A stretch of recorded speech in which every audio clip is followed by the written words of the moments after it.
এখান থেকে কুয়াকাটা 65 কিলোমিটার। জীবনটা জরাজীর্ণ, বাজে 6টার কাছাকাছি।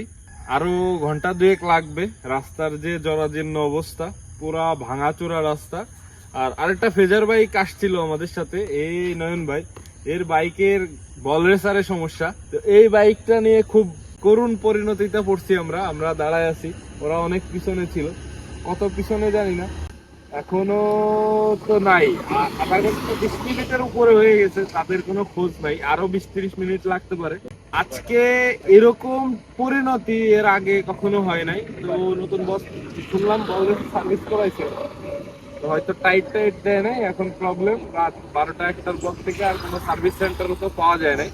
যে কারণে এই এই করুণ পরিণতি আমাদের। আর বাইক চালাইতে মনে যাইতেছে না, এই অবস্থা।